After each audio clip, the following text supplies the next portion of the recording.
I love cherry blossom season. It is such a signature time of the year here in DC, and like the leaves in autumn in Vermont, thousands of people come down here to see the blossoms in peak bloom every single year. This is my first year getting to see the blossoms in 7 years since I've been to Seattle and Oklahoma since leaving the area, and now that I'm back, I am so happy I got to see them. This year I got to attend an event with B&H and Canon where they went down to the tidal basin to go check out the cherry blossoms. I have been counting down the days to peak bloom. Like a lot of photographers, capturing a peak bloom photo of the cherry blossoms is a highlight each year. The amazing thing about this B&H event was that it was very early in the morning on a weekday, so we got to experience the cherry blossoms, the beauty of them, peak bloom, and there weren't a lot of people out, so we got to spread around a little bit and get these nice shots of the tidal basin without anything else except for people who were really dedicated and wanted to be out there for the cherry blossoms, or your typical DC morning commuter. What I love about taking photos at the tidal basin is the contrast. This beautiful body of water surrounded by these pink petals. It gets this dynamic that you don't really see anywhere else in the area. Speaking of bodies, I've shot with multiple bodies over the years. So there is the Canon 5D Mark IV, the Nikon D7100, the Sony a7 III, the a7R4 that I currently use, and a handful of other bodies. The Canon EOS R5 Mark II felt so good in the hands to use, especially because it was so cold downtown. Just having my gloves on and then trying to handle the camera while not being freezing and getting the photos and being still enough to capture those photos, it felt so good in the hand to use. I was really surprised at how well it just handled and how well it felt. All the buttons felt like exactly where they should be. And coming from using my Sony a7R5, there's just some things that it took a second for me to adjust to. So the record button, having a dedicated record button that I loved having it right next to the shutter. It was very easy to reach. It felt a little bit too small for my hands, but I have big hands, so it just made it a little bit difficult when I was trying to record some video and see how that turned out. Otherwise, I did love how it ended up using it during this whole experience. One of my favorite things about the R5 Mark II was the fact that it is this high resolution body.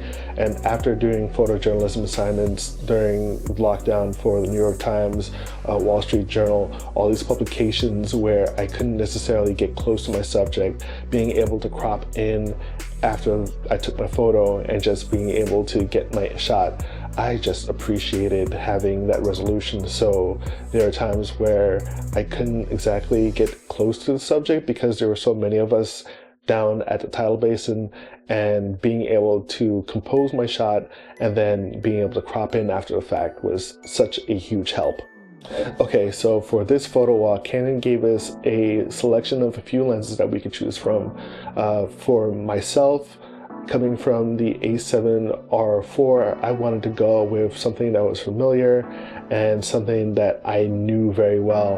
And so I went for the Canon EOS R5 Mark II, and I paired it with the RF 24-105 f4 lens. And it was just the perfect choice because it allowed me to have that versatility of zoom, and then just the beautiful way that it rendered both sharpness and the image. So if I was doing portraits or environmental shots, or just a combination of both, it just worked so well, and it was so adaptable and so versatile. I think that was the best choice considering the time of day that we were shooting, how many people were around us, and being able to, if I needed to, zoom in and get a tighter shot or compose a tighter shot, or if I needed to shoot a landscape shot and wanted to get the whole view of the basin, it was a perfect setup for that situation. As far as colors go, color is subjective. I loved how the colors looked straight out of camera. I could easily just use those as JPEGs, but I love to tweak after the fact. But just looking at what I got, these nice, saturated, sharp, warm images, it complemented the cherry blossoms so well. It complemented the skin tones of the people who were down there. I think that it really worked well for the situation. For carrying the setup around for about 2 hours, it was really easy for me to walk around the length of the tidal basin with. I love a camera setup where I could just walk around for hours and I don't have to worry or think too much about how heavy this setup is, and not feel like I'm compromising on, oh, well, I wish I had brought that lens because of the focal length or because of the aperture, and I could have gotten a shallow depth of field or some other factor where I felt like I had to make a choice that wasn't conducive to creativity. And so this setup was really useful for that. So that wraps it up for this video. It was such a great experience to be downtown with the cherry blossoms for the first time in 7 years. I found it incredible, and just to walk away with a collection of beautiful images that I found very fulfilling made me so happy. So thank you B&H, thank you Canon, thank you to our esteemed guest photographer for leading this whole thing. It was a great experience. I'd love to do this again sometime. And with that said, if you found this video useful, be sure to hit like, leave a comment. I would love to hear your feedback, and be sure to hit subscribe if you want to see more videos like this on the channel. I got more videos here. And with all that said, I will see you all in the next one. My name is Chris Crease, and you can follow me everywhere at CreaseWorks. 1.